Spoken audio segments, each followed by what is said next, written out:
date is May 1st, 2001. The survivor's name is Sam Rosenberg. The interviewer is Mindy Kornberg. The city is Jerusalem. The country is Israel, and the language is English. My name is Mindy Kornberg, and I'll be interviewing Sam Rosenberg.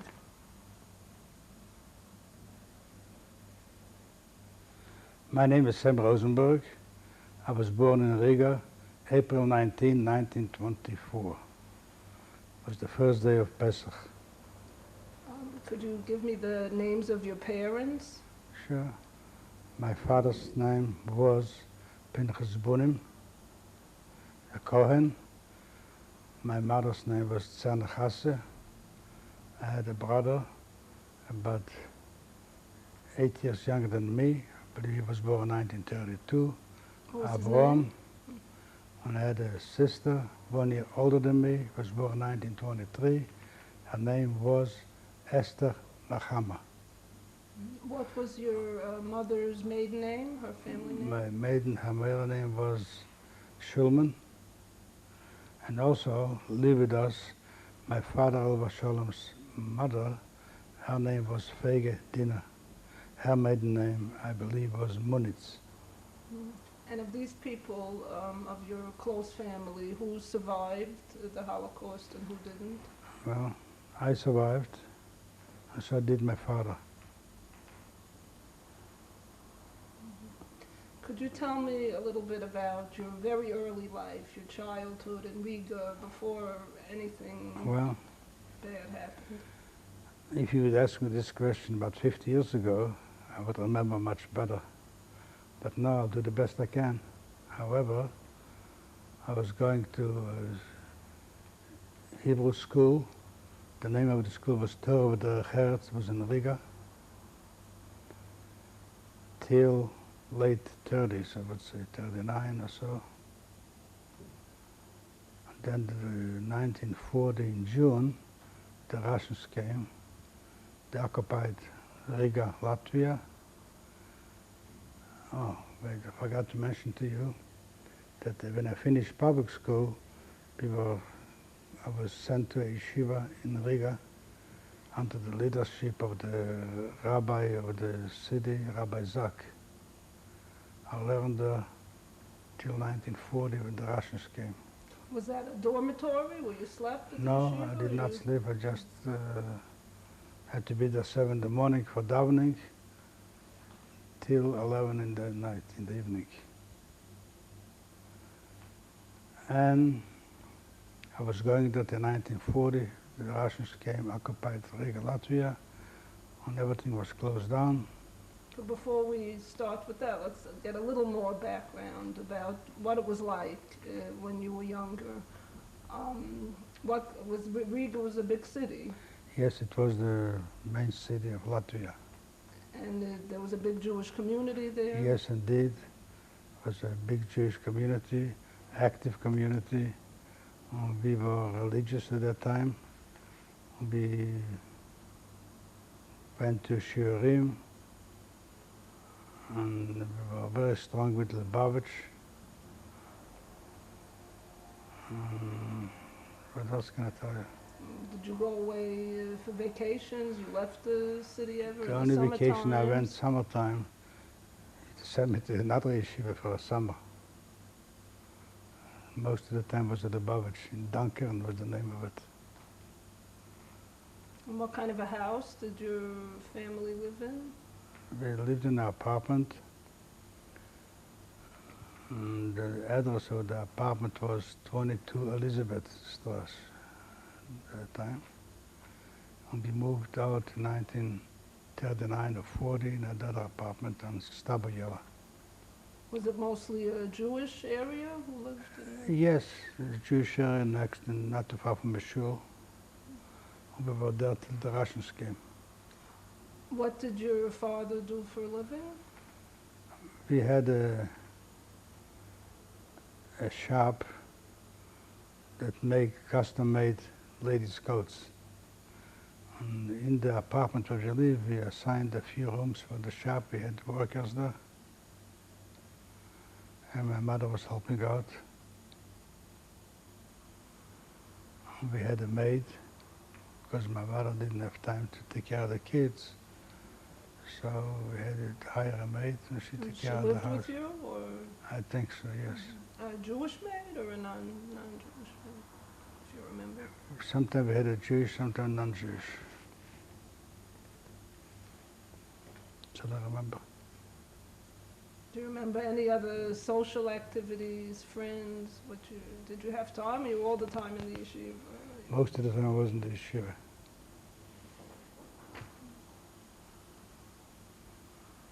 I don't recall any social activities, except I used to go with my father learning Friday night after winter all nights. And that's about it.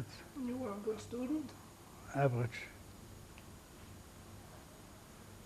How was the relationship with the non-Jews at the time before the war?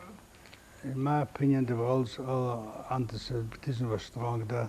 Do you remember, like personally, anything happening when you were younger? Any incident? Not that I can recall. Mm-hmm. So it was a general feeling that... Yes.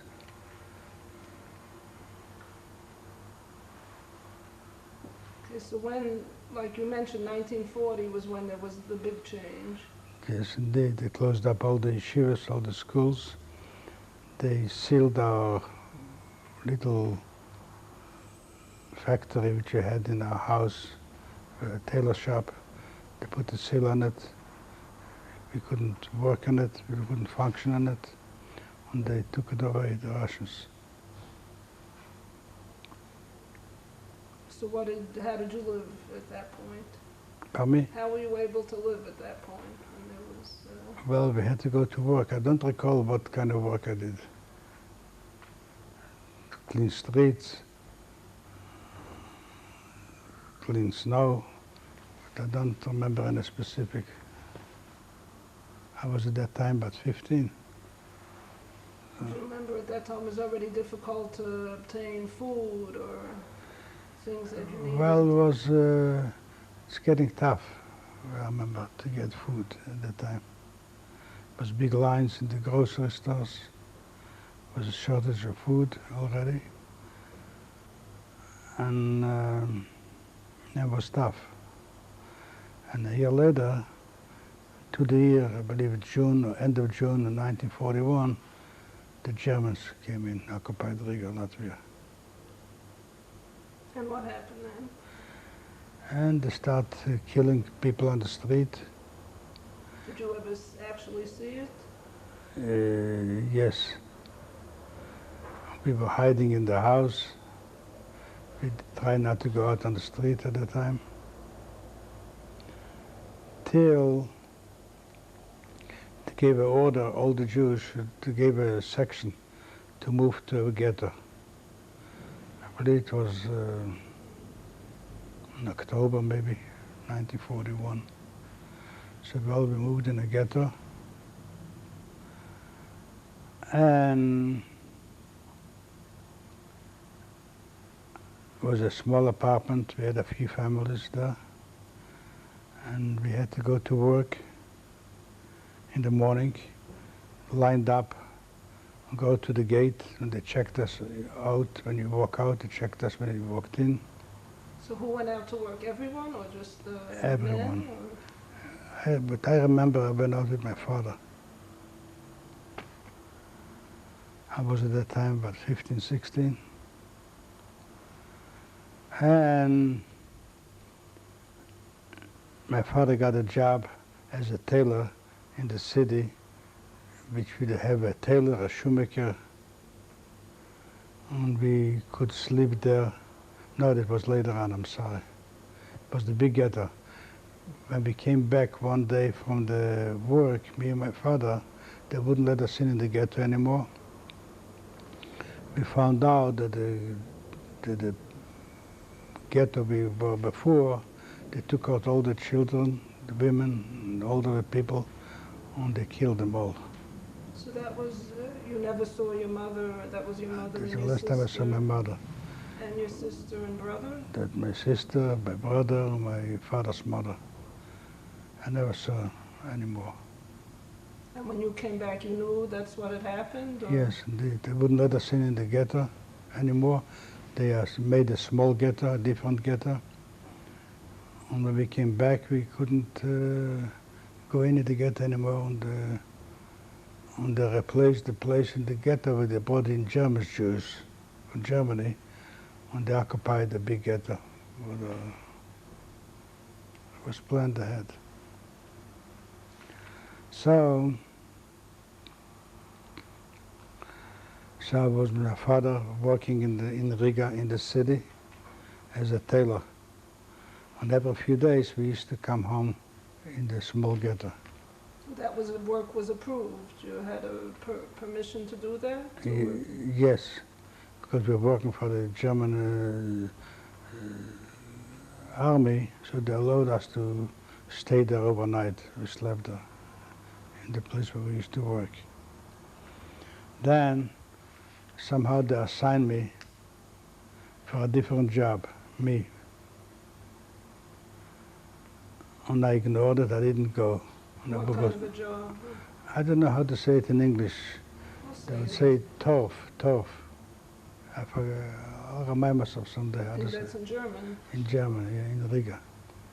I ignored him. I wanted to be with my father, and I didn't want to leave him. He didn't want to leave me. So I continued going there, working with my father. One day, when we decided to go back to the ghetto, as we go in the ghetto, we had a big gate which lined up, and they check everybody out if you have food in the pocket or whatever. And they called me out from the line, and they said, I have to go in front of Rashman. Rashman was the commandant of the Riga ghetto. His name is Edward Rashman. They brought me in front of him. He said, normally I deserve death for not listening, go to the job that they assigned for me.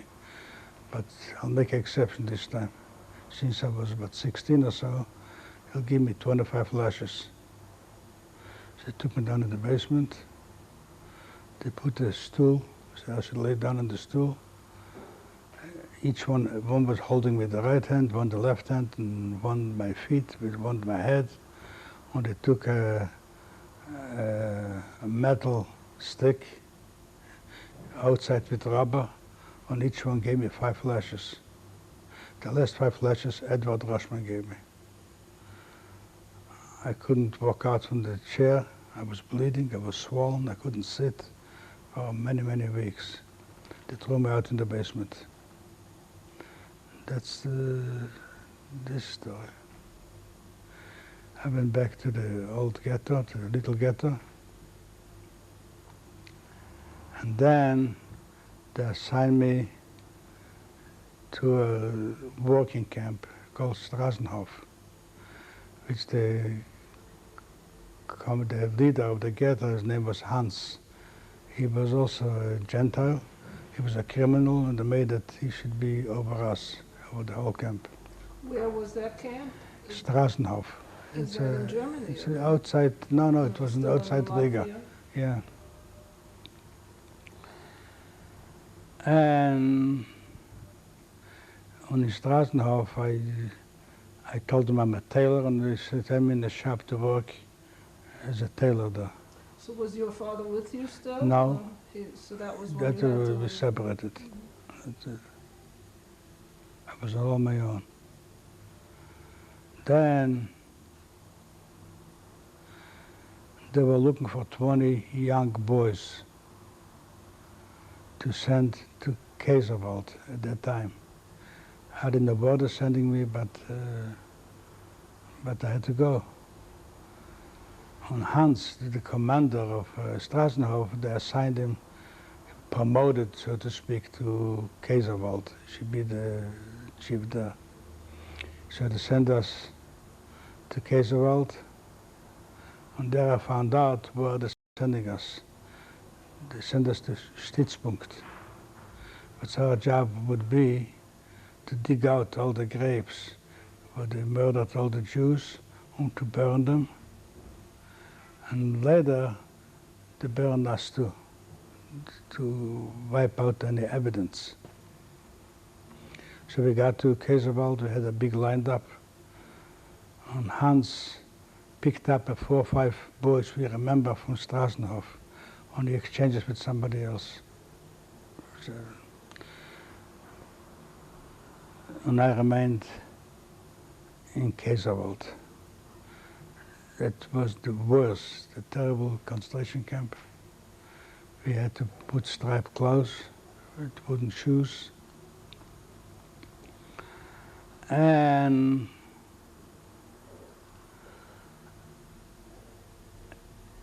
the Germans, or better said, the Russians were coming back at that time. They started losing the war, the Germans. So they grabbed most people to Danzig. It was a ship. How long had you been at this last camp? In the in Kaiserwald, a few months. And the one before, and in Straßenhof? Straßenhof, also a few months.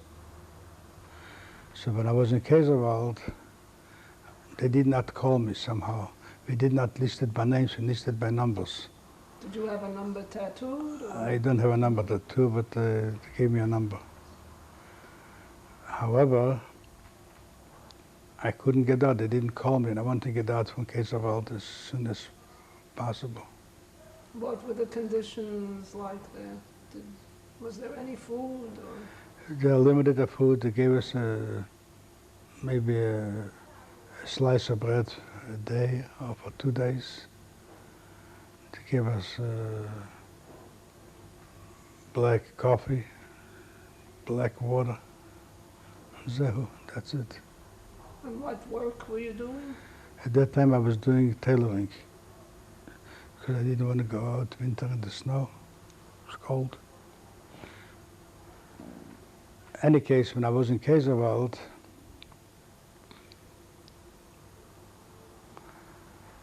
I wanted to get out. So I found a guy that he was assigned to go to Danzig. They gave me a new uniform, striped clothes, new ones. And he got assigned to get out of Riga, but he didn't want to go because he had a brother, he was crippled. And the crippled one, if they see there, they shoot him right away. So he wanted to be with his brother. So I made with him a deal, so to speak. I went to the washroom, I put on his clothes with his number, and he put on mine, and I went to Danzig on his name. What was his And name? his number. I forgot his name. Do you He know if survived. He survived? And I met him in Newark sometime, but I forgot his name. He was from Vilna. Do you know if his brother survived? No, not at all. He did not, they killed him.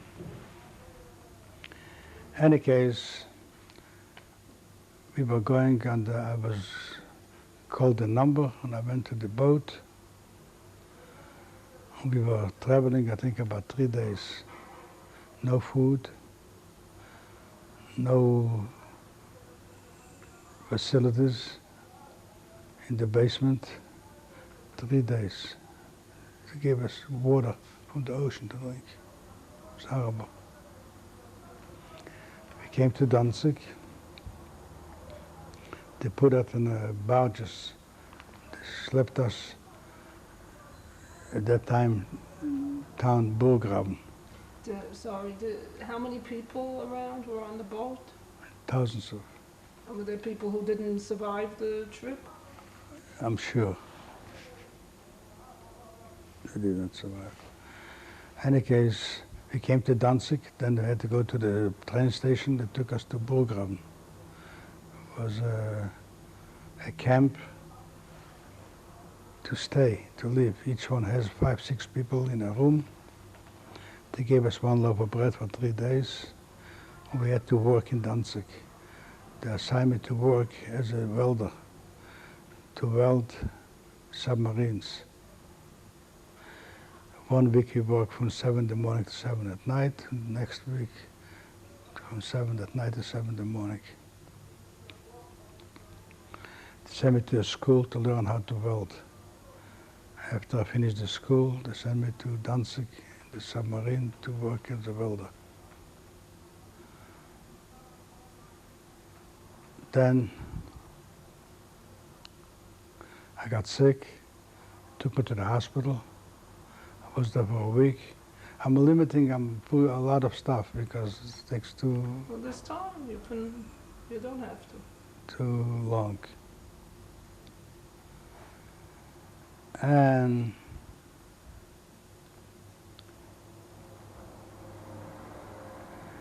I came back.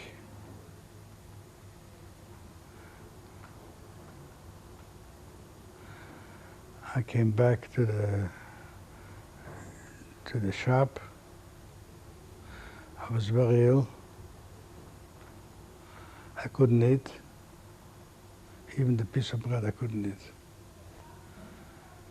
I sold my piece of bread for a gold coin. I took the gold coin and I put it here in my pants. I couldn't eat anyway. And then the Russians came, occupied the place where here they made everybody walk out of the camp because the Russians came. We had to walk. What time was this around?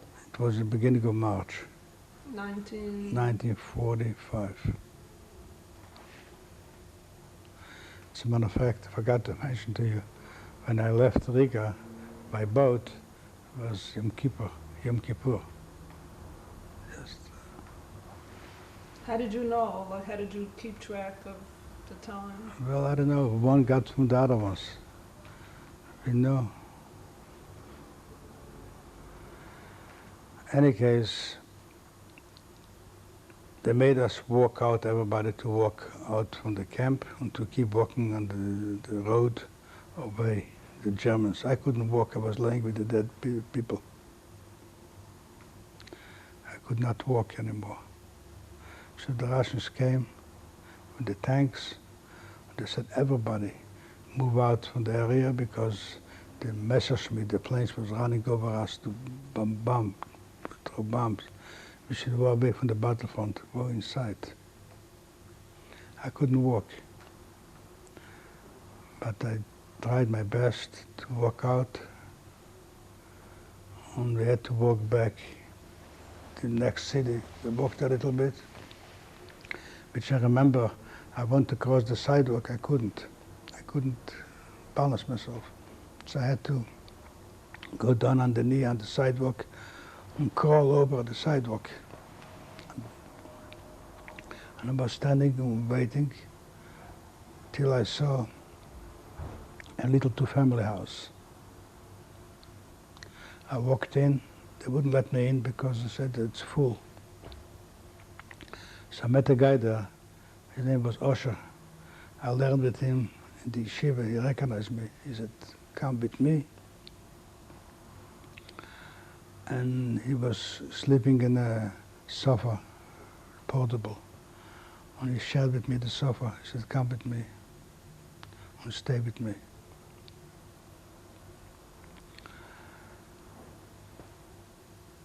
Next day, and it was a two-family house. Upstairs was French people, and downstairs were all Jewish people that survived, so to speak, from the Holocaust. And what had happened to the original owners of the house? They ran away. It's a good question. They left everything, and they ran away. They escaped, and they left everything open. Most people were running in the kitchen to eat, and they died on the spot in the kitchen because they're not used to food. I didn't eat because I couldn't eat. Any case, one guy died from the Jewish people. The French people came down, they got first, and they digged a hole in the backyard and they buried him. There was 6 remaining. Then was a 13-year-old boy that survived. He died the next day. Any case, I told Osher at that time, everybody's dying. The French people didn't want to carry out anymore. They moved out from the house. They got disgusted.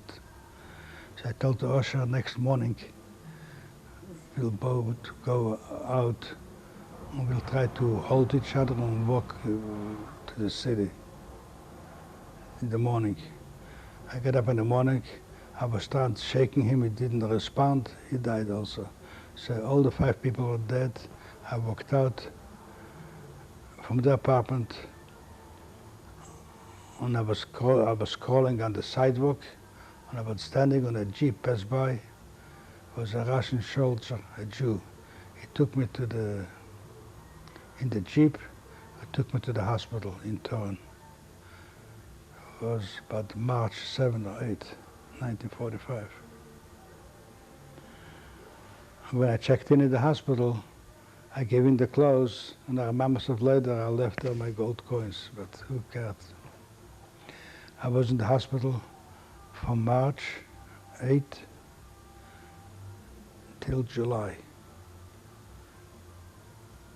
I was very ill, very sick. Who ran the hospital? It was a city, I believe. But the people working there were Germans who were working in the I think they were hospital? Polish, if I remember, and Russians at that time. So, in July, I checked out from the hospital. They gave me Russian clothes,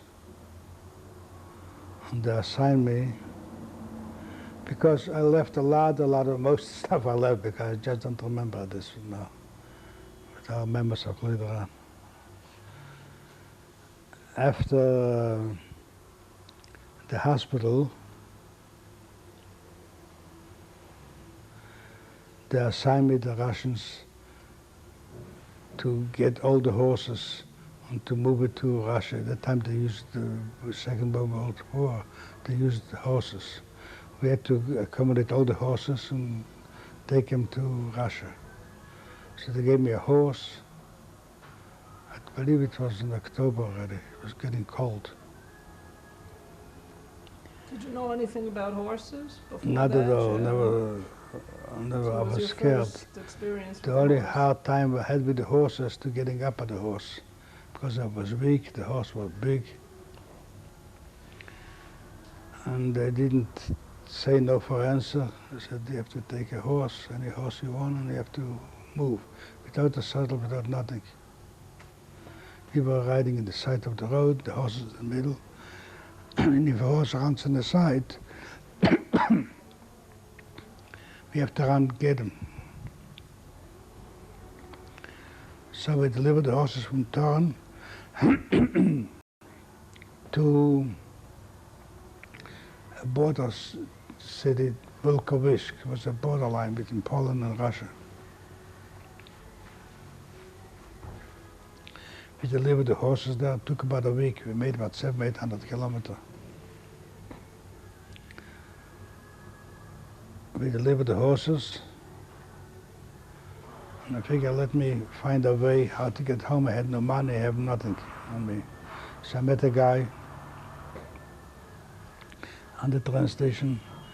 He lent me 70 ruble. Okay, we have to stop now for just a minute. Good.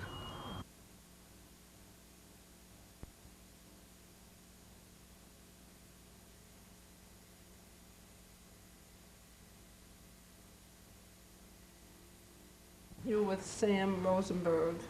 Mr. Rosenberg, you've gone through a lot of years now in a relatively short amount of time. I might interrupt you something. Okay. You said Sam Rosenberg, but I should have indicated that before the war, my name was Shalom Rosenberg, Rozenberg, just for the record. And now it's spelled with an S. Now it's spelled with an S, but when I came to this country, October, To the States, really. I'm sorry, you're right. We forget where we are sometimes. I came to the States, October 1, 1949. They said, Shalom, nobody would know what it is. I should change it to Sam. which I don't know how smart it was, but I changed it. But my real name was Shalom. Shalom. So, I'm sorry for interrupting you. It's okay.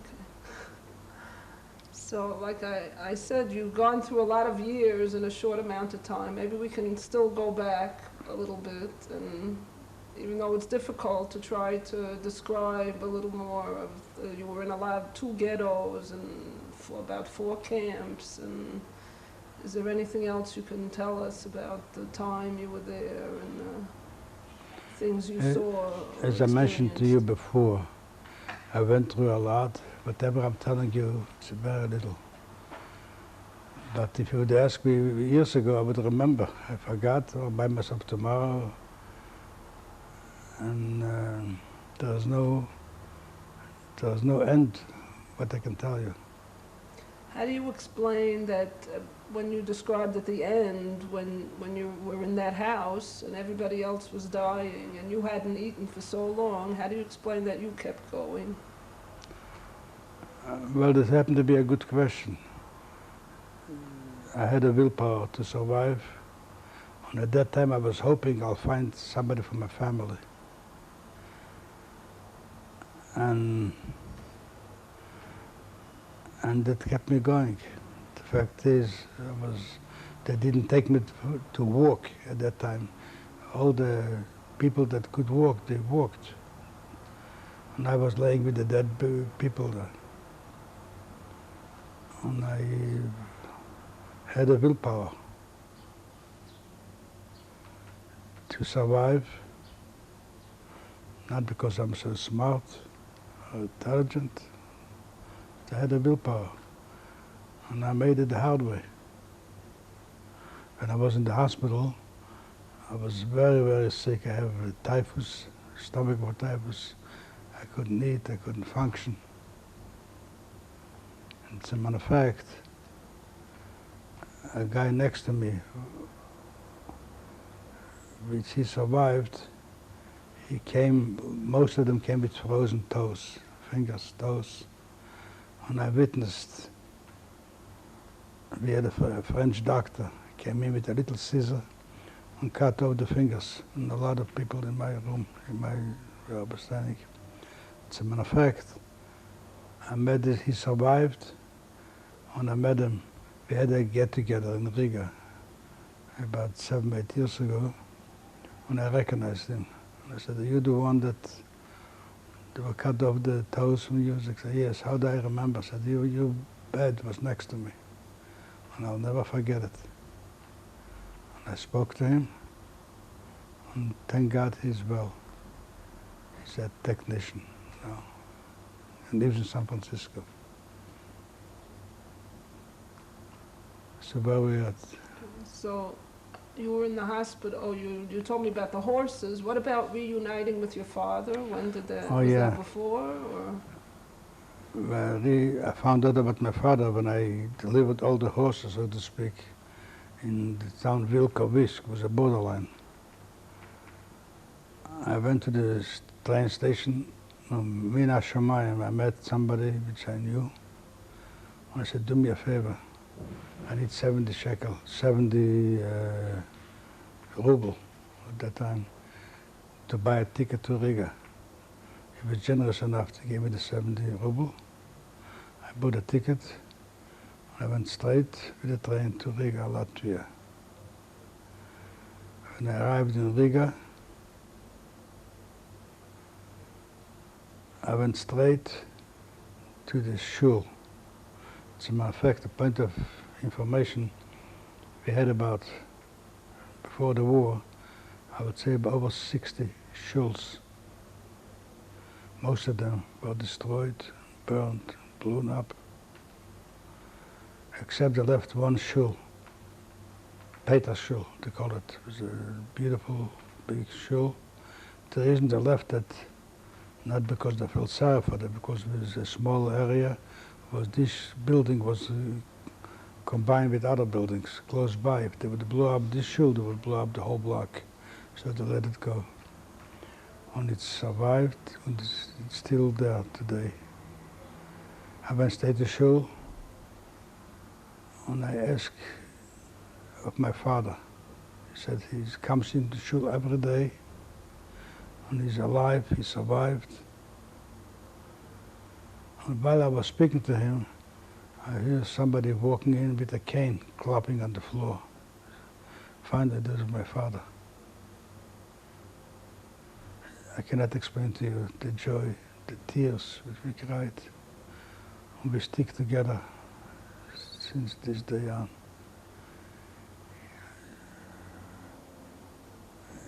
We went, he had an apartment, so to speak. And the rabbi from Riga at that time was Spitz, Rabbi Spitz. He was the rabbi from Riga, and I was with him in concentration camp. And as a matter of fact, when I was in Straßenhof, we were working together. They came out a law, anybody over 30 years old, they killed. They shoot everybody over 30 years old. And I assume this Spitz hid himself in a chimney in a factory. He got in the chimney and he hid himself there, and he survived the war. He was the rabbi there.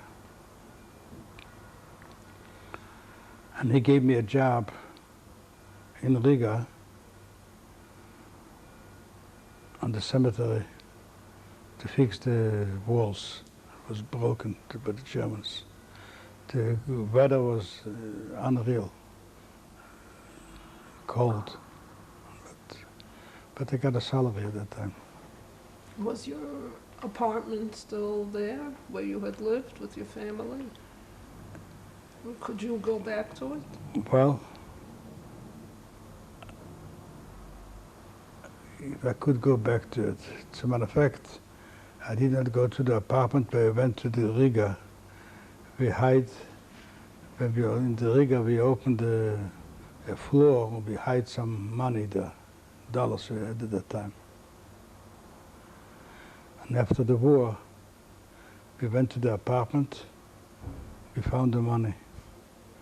And a policeman saw us digging out the apartment, took us to the police station, gave us a receipt and took away the money. I think it was about $700-800. At the time it was a lot of money. And that's as far as going to the apartment. We didn't go to our apartment usually before. We couldn't, emotional. And we tried to get out of Riga at the time. I hadn't asked you, you had other extended family, aunts, uncles, grandparents, other than the ones you mentioned? Most of the relatives which we had got killed, destroyed, vanished. Nobody was alive. Just me and my father. So who had there been? We had relatives in Israel, which we were in touch with. Could you tell me a little more in detail about your mother's family? She had sisters and brothers? Or your Well, my father? mother had 2 sisters and 1 brother. What were their names? My mother's brother's name was Shulman. He was a cantor, a chazan. What was his first name? Shimon. His name was Shimon Leib, they called him Shimon. And he was a chazan after the war in Kiev.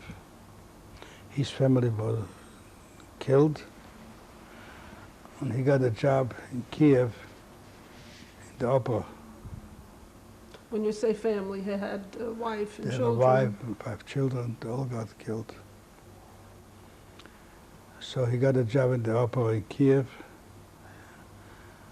and he met a woman there, an opera singer, and they got married. And they have a daughter, which they live in Israel now. Beautiful girl, talented. Plays piano, teaches piano, sings. and the father died already, about 15 years ago. She had another sister that got killed. One sister lived in Kwasaba. Her name was Leah Gendel, or Gendel. And the sister who was killed, what was her name? No, I forgot. I never met her, no, but I forgot. This moment I forgot. And Leah was the youngest sister from them. They lived in Kwasaba. They have a son, Abraham. He's a chemical engineer. They have another son, Eliezer. He has a driving school. And they had come to Israel earlier. They were born in Israel. But your They mother's came in sister. the 30s, right. And they have another son, Mati. He's a chemical engineer too. They have children, wives, and so on and so on. And your father had sisters and brothers? No, he was a Ben Yachid. He was one son. Where was I? Oh yeah, we went to the shul, Beta shul. I met my father. At that time, they had a law. All the Polish people, they're Polish citizens, were allowed to go back to Poland. Somehow we made Polish papers.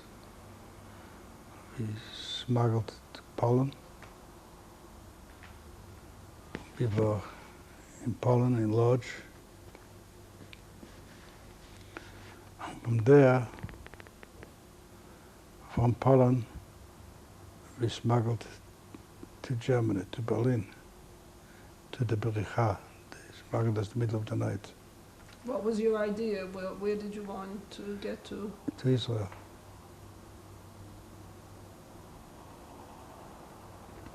And we came to Berlin. We checked in and they took us to a DP camp, displaced person, supervision by the joint.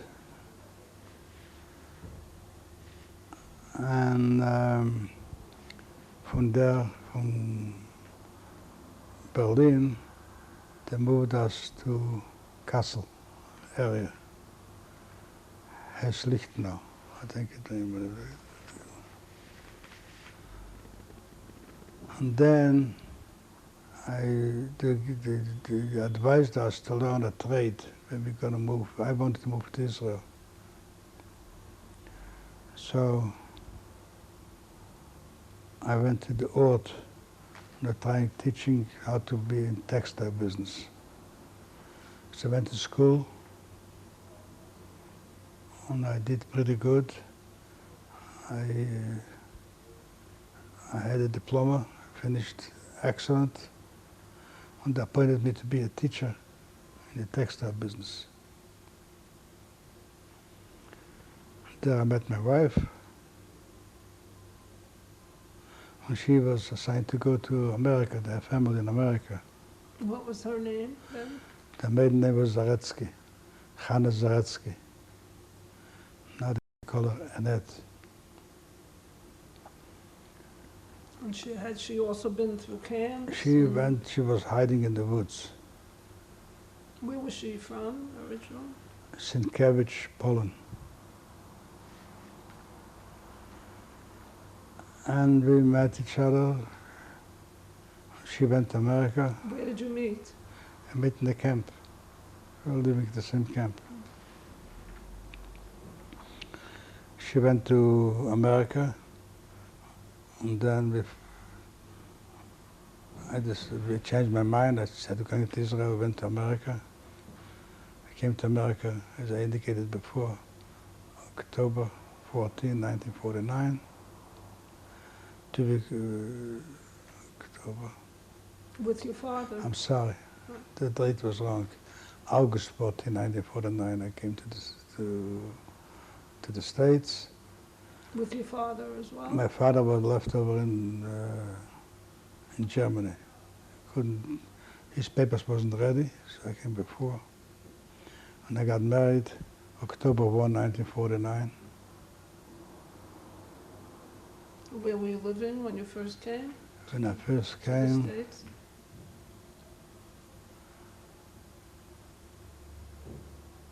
I lived in Brighton Beach, Brooklyn. It was hard times at that time to make a living. I got a job in the joint assigned me in Newark. So I moved to Newark, New Jersey. What kind of work? All kinds of work. My wife had an uncle. He was a manager of an amalgamated union. He gave me a job to put sleeves in shirts. He used to pay 55 cents an hour. I got two jobs. One job from 8 to 5 and the other one from 6 to 1. And I had different kind of jobs. I was an operator, I was a butcher, I was a taxi driver, you name it.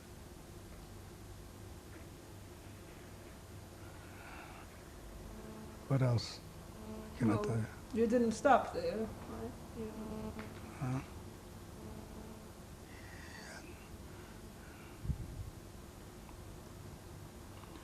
Well, I was in the butcher business. My father was a butcher in Coney Island. I worked for him. I learned the trade. I went back to Newark. I opened the shop myself, but I didn't like the business.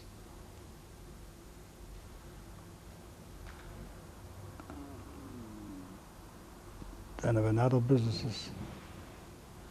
Finally, my wife worked as a medical assistant. She had a patient. His name was Edward Slutsky. And he said he's looking for an aggressive young man. So she made an appointment for me to go up there. He offered me $150 a week. I was driving a cab at the time at night. I was driving from 5 in the evening to 5 in the morning. I'm trying to work during the day with another job. So I didn't accept it. Finally, I accepted. I learned the business. what kind of a business was it? And the jewelry business, yes. Pearl business. And I did pretty good there. They liked me a lot. They gave me raises all the time. Then I decided to go in business on my own. I was poor, I was rich, but I came to the conclusion that rich is better than poor. I worked very hard. And thank God, here I'm in Israel. When did you first come to Israel? You should know. I started coming to Israel in 19, I believe, 67.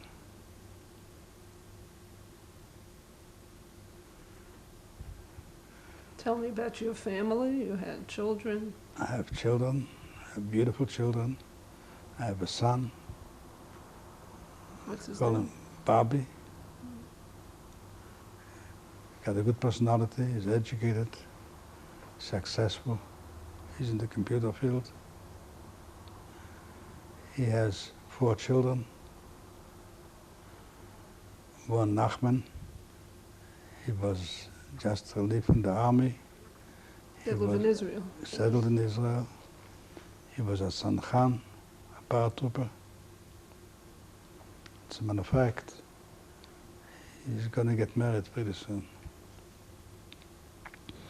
Then my son has 3 daughters. One is Feige, she's about 17.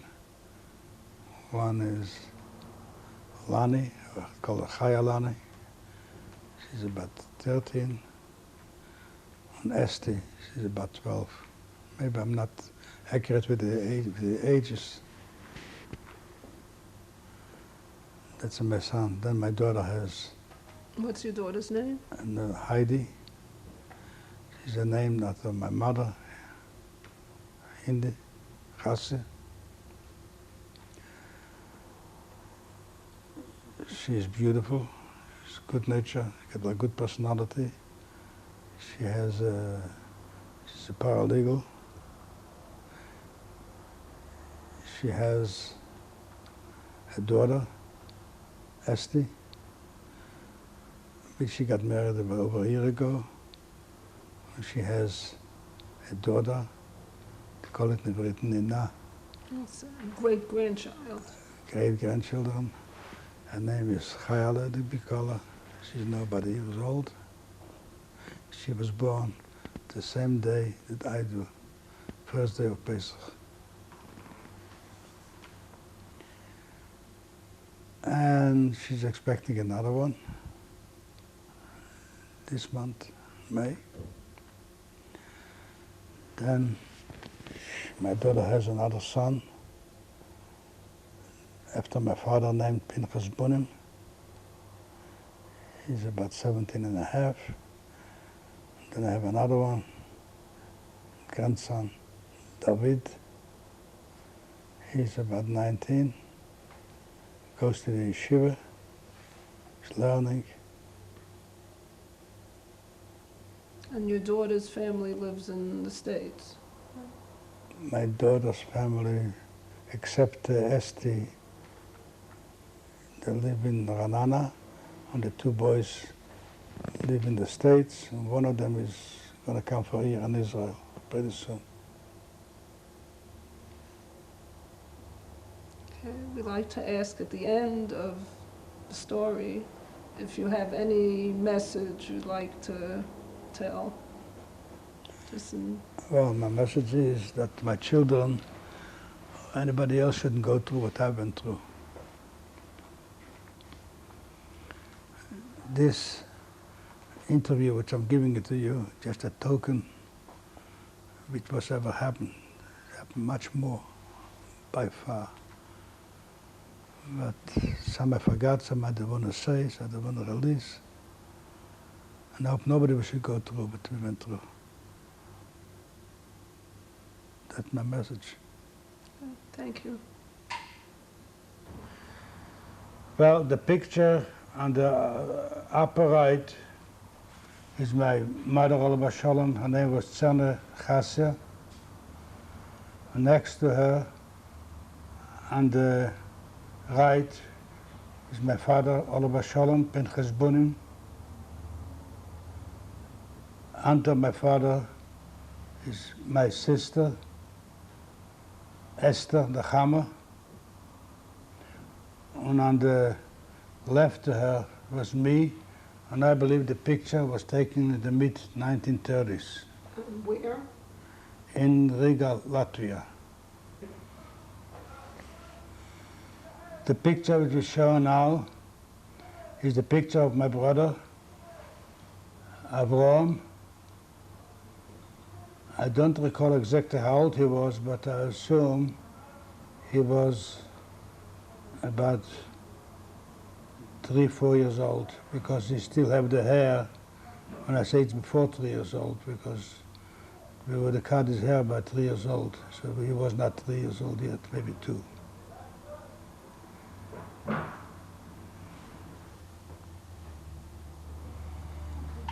The picture we're just showing is my mother, Olba Shalom. Her name is Tzerne Chassia.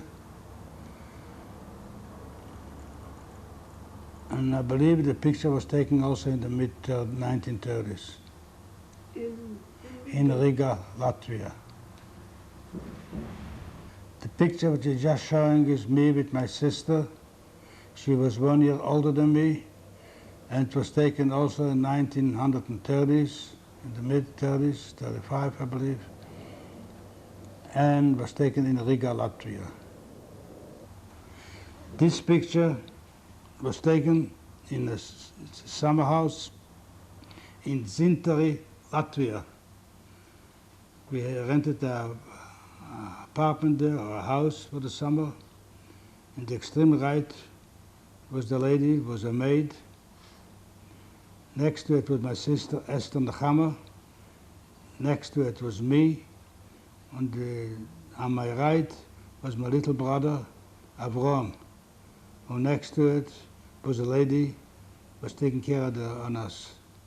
Because my parents were working in the city, and she was taking care of the kids. So, Okay. this picture was taken in 1937 in Riga, Latvia. This was my class. The name of the school was Torah B'derech Eretz.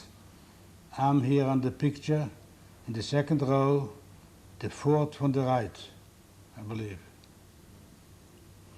The two persons in the center with the ties on, one is the principal, Malkin, and one the Hebrew teacher, Wasserman. And most of them, they're not alive anymore, unfortunately. This picture was taken when I met my wife in 1949 in Germany. This following picture is taken about 8 years ago. We have a get-together from all the Riga Jews from Latvia. When I met this gentleman, which I spent with him in the hospital right after the war in Riben, Latvia. And his bed was next to mine. He was as ill as me, and here's his picture. Where it was that your granddaughter Go ahead. had it. This picture was taken by my granddaughter's wedding, and I'll mention the name of each one of them. The top right is Esti. I'm sorry, I made a mistake already. Fegi. Next to her, the blondie, is my beautiful daughter. Next to her is the Kalle, Esti, it's her daughter, with her husband. Next to it is David, my daughter's son. And next to it is Nachman, my son's son. Next to it is Pini, or Pinchas Bunim, my daughter's son. Below him is Esti Rosenberg, my son's daughter. Next to her, on the left, Chayalana, my son's daughter. Below Chayalana is my wife. Next to my wife, it's me. And then it's my handsome son, Bob, or Avram David. And next to him is his beautiful wife, Sharon, or you call her Sarah Gittel sometimes. Say who? Did I miss anybody? So this time you look, Any case, I gave you my history. It was bad, terrible. Savatalov, and I wish anybody to went through what I went through. One of the compensations that I have in my life, to have two beautiful children, Heidi, which is in New York, and my son, he made Aliyah in Israel, and he's a wonderful son, and he gives me some comfort and compensation, which I did service with I had from before. And I'll have to use to him. He's sitting next to me, Bob Rosenberg. Hi. Yes, my name is Bobby Rosenberg. Just to recap a little bit, okay, so we grew up without my parents speaking a lot about the Holocaust, but my parents were always very, as years went on, they told some more stories about the Holocaust and things they went through. And recently, about a year ago, my father spent 4 Shabbosim, and over 4 Shabbosim he told me his story. And but the lessons that I learned from the Holocaust, just I know everybody has a father, and everybody has tremendous love and thinks their father is the best. But in this case, I would have to say I know that my father is the best, because there's absolutely I've never seen any other father that would go so far out of the way for a child. And I think it's a result of what he went through the Holocaust, and it's just to an unbelievable degree. So that's all I can say, and I'd have to just see the rest of the tape, the video tape, to know what he said, to be able to talk about it more. But just in a nutshell, just from knowing him and knowing the stories that I heard from him and the way that he behaves, in my eyes and from what I've seen, I know him to be totally unique.